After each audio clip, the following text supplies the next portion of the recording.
La seule voie par laquelle les peuples s'expriment pour faire le choix de leur gouvernant, c'est pas la démocratie, c'est pas le vote. On n'a pas encore imaginé, inventé, Dieu nous a pas encore donné un autre moyen d'entendre le peuple. C'est vrai, c'est l'argument qui revient le plus souvent. Pour les spécialistes, la démocratie est le moins mauvais système de gouvernement. On nous le sérine tous les jours. Et celui qui n'y adhère pas est considéré comme un marginal ou un facho. Mais je m'étonne, Monsieur le Président. Je m'étonne que le monde soit obligé de se contenter du moins mauvais. Je m'étonne que le monde se résigne à vivre avec le moins mauvais système. Est-ce que les penseurs, les initiateurs de la démocratie auraient cassé le moule, auraient bloqué les cerveaux de toutes les générations pour qu'elles ne puissent pas produire le meilleur et continuent de se contenter du moins mauvais? Ce raisonnement me dérange. Il me donne une grande impression de paresse intellectuelle. J'ai toujours pensé que la vocation des penseurs, des spécialistes de tout poil était de trouver le meilleur des systèmes. J'ai toujours pensé que le monde travaille à avoir le meilleur. D'où vient-il que l'on soit obligé de se contenter du moins mauvais? Est-ce à dire que les penseurs des temps immémoriaux qui ont donné naissance à ce système de gouvernance, la démocratie, étaient plus intelligents que tous ceux qui ont suivi? Puisque nous reconnaissons que ce système de gouvernance, la démocratie électorale, est le moins mauvais. Cherchons le meilleur. Chez nous, pour l'instant, après une trentaine d'années d'essais, le constat est simple et s'impose à tous. Il ne marche pas. En 1999, en Afrique, 101 successions l'ont été à la suite d'un putsch, d'une guerre ou d'une invasion, et 5 l'ont été à la suite d'un assassinat. 32 ans d'exercice du pouvoir sous le couvert de la démocratie par des dirigeants plus préoccupés par leur survie que par le bien-être de leur peuple. Des dirigeants souvent soutenus par des puissances extérieures, illégitimes aux yeux des citoyens, et cherchant plutôt à maintenir des systèmes autocratiques. Sauvons l'Afrique.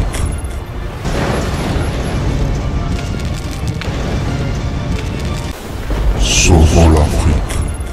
Personne ne peut aimer l'Afrique plus que les Africains eux-mêmes. Aucune personne ne viendra comme un messie descendre ici en Afrique pour sauver l'Afrique. Seuls le peuple africain seront responsables enfin de sauver l'Afrique.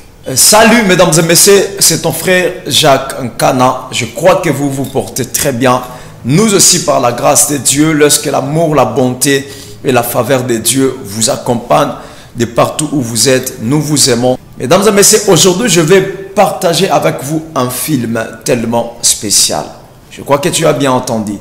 Un film qui sera comme une lumière qui viendra enfin d'éclairer les ténèbres de votre ignorance. Ce film écrit par Alain Foka va vraiment réveiller votre conscience. J'ai eu le temps de suivre ce film, mais j'ai décidé de partager ça à quelques parties. La partie dont je m'aimerais vous présenter maintenant, c'est la partie dont le film est en train de parler sur la politique africaine. Mesdames et messieurs, je n'ai pas tant de discours à faire là-dessus.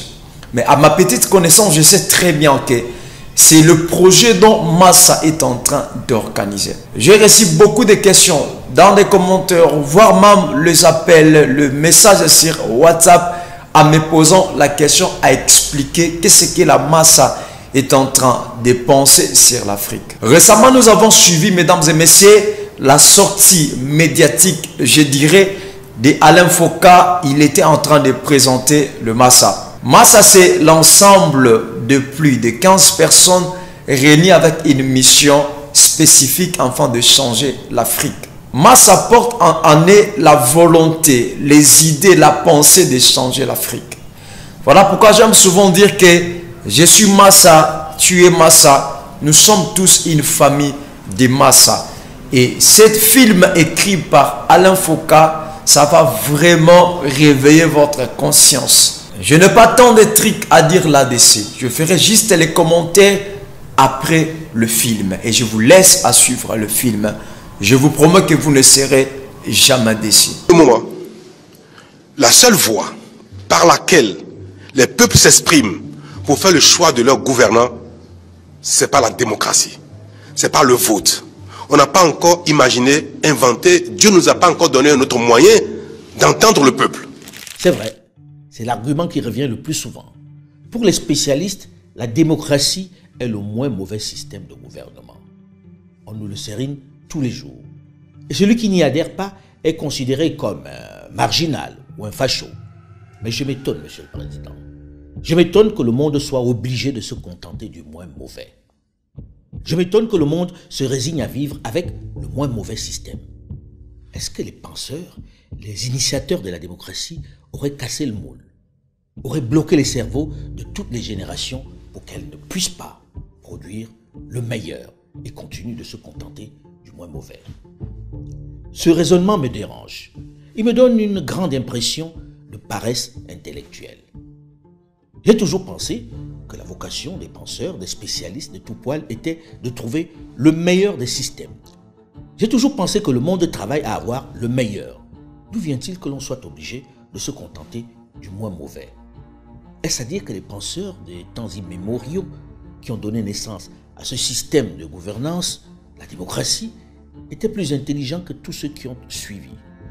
Puisque nous reconnaissons que ce système de gouvernance, la démocratie électorale, est le moins mauvais. Cherchons le meilleur. Chez nous, pour l'instant, après une trentaine d'années d'essais, le constat est simple et s'impose à tous. Il ne marche pas. Entre les années 1960 et 1989, sur 102 élections présidentielles, le président en place a reçu en moyenne 92% des suffrages. Et sur 185 élections législatives, le parti au pouvoir a obtenu en moyenne 83% des voix et 88% des sièges. Par ailleurs, dans 29 pays sur 47, les partis d'opposition n'ont jamais été représentés au pouvoir.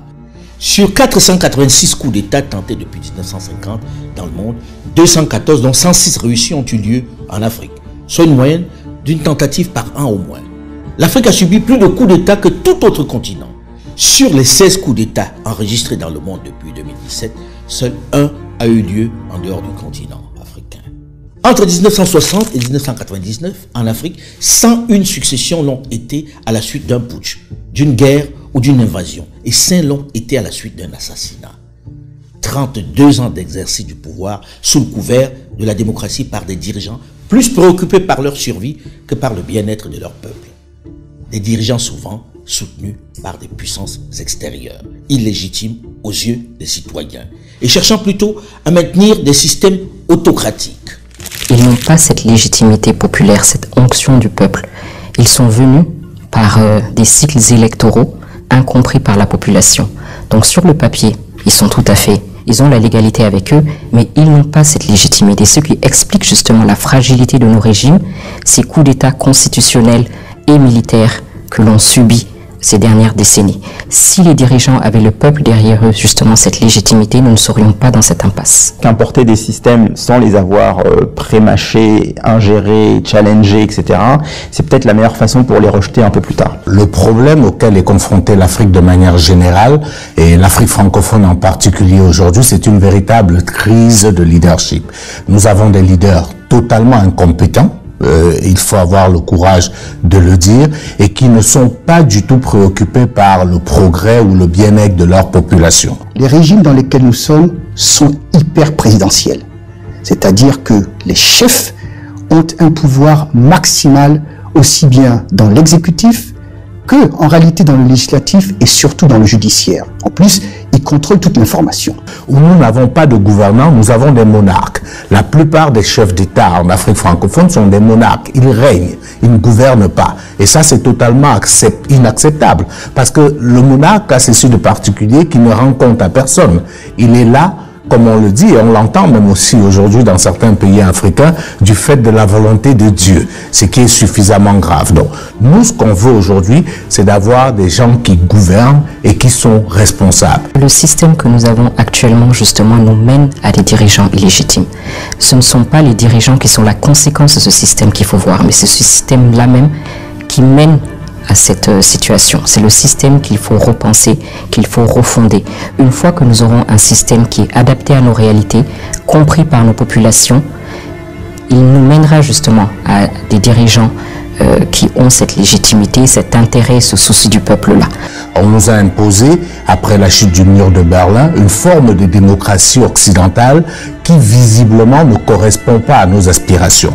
Raison pour laquelle ce système biaisé produit des leaders totalement illégitimes parce qu'ils sont le fruit davantage de petits compromis, d'arrangements, de corruption et en résultat final, on ne peut avoir que des leaders comme ceux qu'on a là depuis un certain temps à la tête de nos États. Nos constitutions, même congolaises, et pourtant ne sont pas anciennes colonies françaises, c'est les gens comme Pierre Mazeaud qui l'ont pensé. Vous imaginez un peu la déconnexion avec nos réalités de 450 ethnies. Le bien-être, le progrès, c'est par rapport à sa propre trajectoire historique et civilisationnelle. Ce n'est ni un make-up ni une greffe, c'est vraiment quelque chose qui part de vous-même pour vous passer d'un stade à l'autre.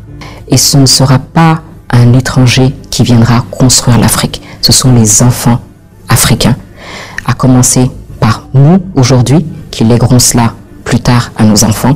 Donc, il est hors de question d'accepter la situation actuelle comme une fatalité. Tout est réuni pour que nous réussissions. Il faut une seule chose, la prise de conscience. La prise de conscience, pour moi, c'est comme un interrupteur. Comme vous êtes dans un noir, et puis on vient, on allume. Et puis un coup, vous avez la lumière. Il faut que ce déclic arrive un moment dans la tête.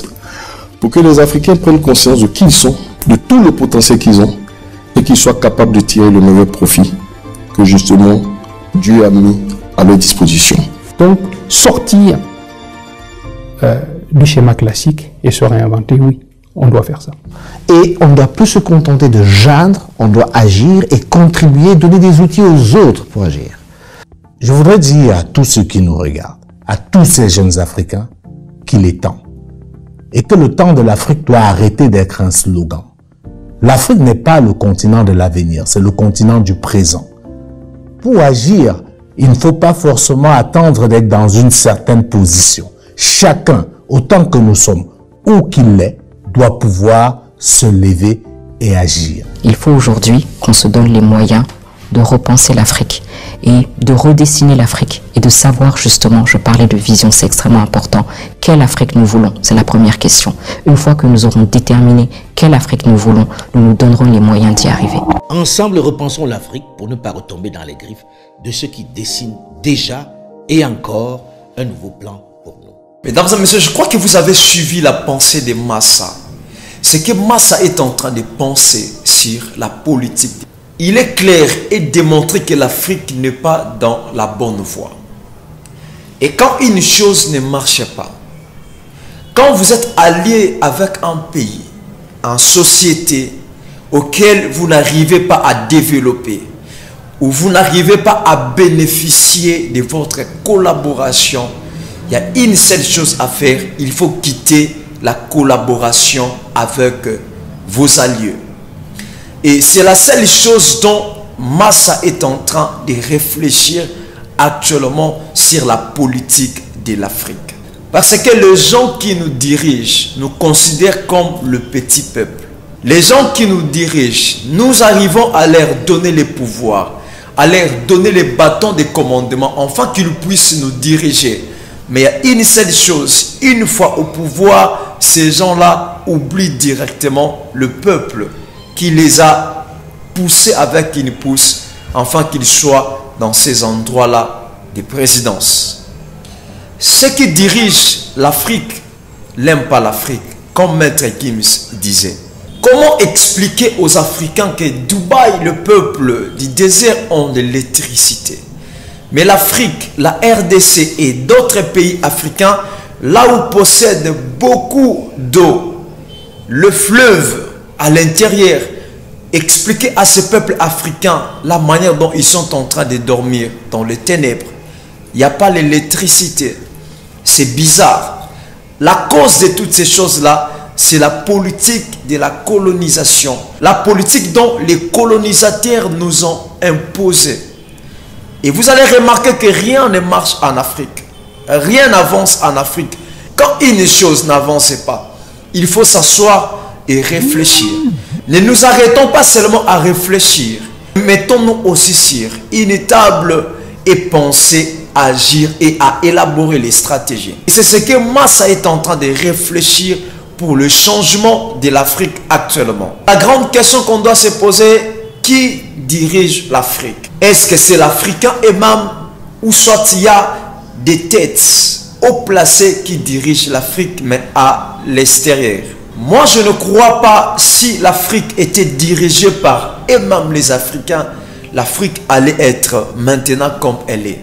Comment expliquer, mesdames et messieurs, la Corée du Sud colonisée par le Japon? Actuellement, la Corée du Sud a eu le temps de se construire elle-même. Comment expliquer aux Africains, après plus de 60 ans de l'indépendance, l'Afrique est en train de souffrir toujours?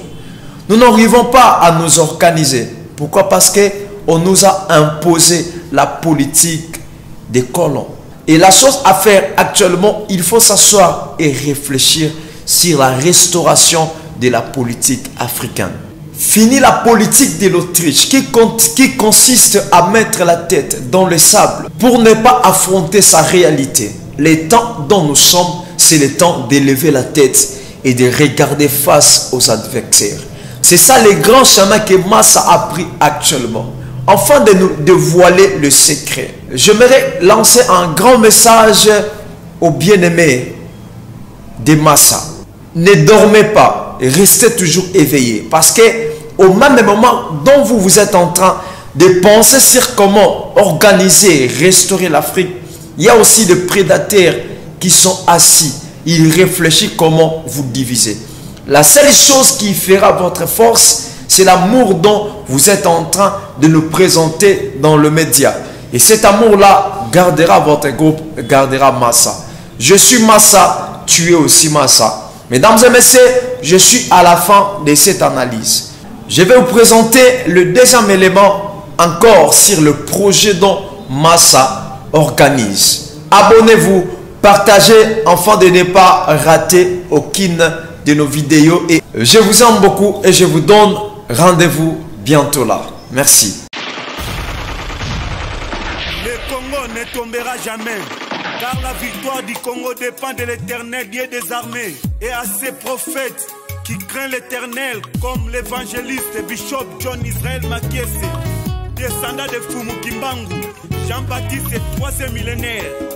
Voici le temps de l'éveil prophétique. Lèvons-nous donc comme un seul homme, peuple congolais. Défendons notre patrie, car le Congo ne tombera jamais. Vouloir c'est pouvoir, c'est maintenant ou jamais, c'est maintenant ou jamais, maintenant ou jamais. Yahweh, sunga peuple congolais, bitumbo tozobunda, Ezaya Zotote, Ezaya Molingo. Archevêque Koutounou Fernando, Yahweh, sunga Bishopé, John Makiese, bitumbo azobunda, Ezaya Zotote, Ezaya Molingo.